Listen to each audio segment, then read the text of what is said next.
Number boards are an essential part of racing, and often they can look a little bit funny when you're trying to mount them in between your cables and they can get in the way. In this video, we're going to look at how to fit your number board like a pro.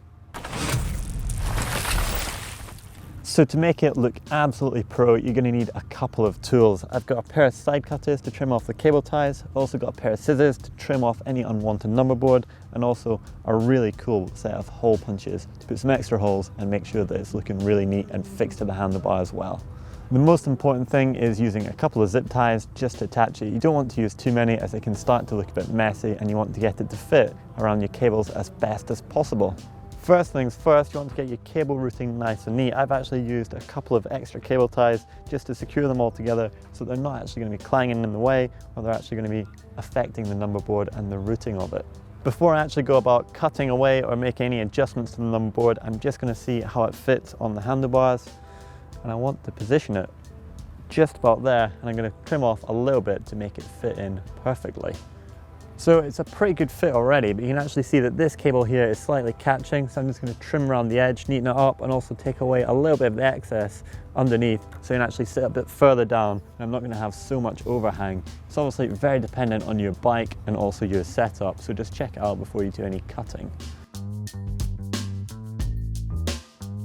Just make sure that when you do go to cut it, you don't want to get rid of any of these sponsors down the side, any logos of the event, or even on this one there's an emergency contact. You can actually get disqualified from the event, and no one wants that. Likewise, if you fold it over, just be careful. I'm going to pop it back in the bike and just see if that fits a little bit better. Yep, already that's neater, and it's going to allow that cable to move out the way and then get a little bit further down so it's not sticking up over the top of it as much. We've trimmed it now. I'm really happy with how it's going to sit. I'm just going to work out where I'm going to put some new holes. So if I just position it into place and just around the logo, just there and there either side, I'm going to put it there. Some number boards actually come with holes on the bottom, but I'm not actually going to use these. I'm just going to put some here, and if you secure it really tightly with the cable tie, you don't actually need to worry about using the bottom holes. This tool is absolutely great, but you don't actually need it. You can get away with using a hole punch, or if you carefully use a Phillips screwdriver, then you can actually put a neat little hole in, but just be careful if you are using it not to injure your hand.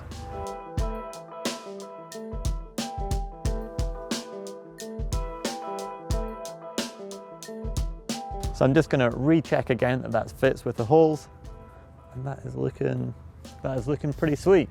I've got my 2 zip ties, so I'm actually just going to thread them through, and with this double hole system, you pop it in from the outside and then you just want to thread it through, and that's just going to ensure that it fits really well on the handlebars. Do that again on the other side, and it's now just time to attach that onto the bike. So I'm going to pop that back through. Really happy with the fit. We're just going to zip those zip ties right up and make the final adjustment.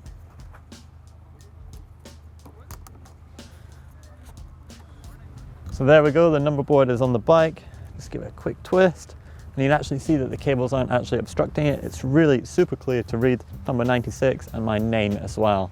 All that remains is just to cut those cable ties now. I've got a pair of side cutters to cut off, and this just gives it a really nice clean flush, and you're not actually going to cut yourself if you do come to wash the bike. One done, really flush, neat. 2 done, there we go. And then just twist the ends of the cable ties into the number board so they're not facing up. So there we have it, how to fit your number board like a pro. It may seem something relatively easy and straightforward, but it's easy to mess up, and you can make your bike look a lot better when it goes to racing. For more great videos on GMBN, why don't you click just up there for mechanical playlist, and if you click down there, you'll get to how to track walk at the Fort William World Cup last year. And as ever, don't forget to click right in the middle to subscribe. You get a great video every day of the week.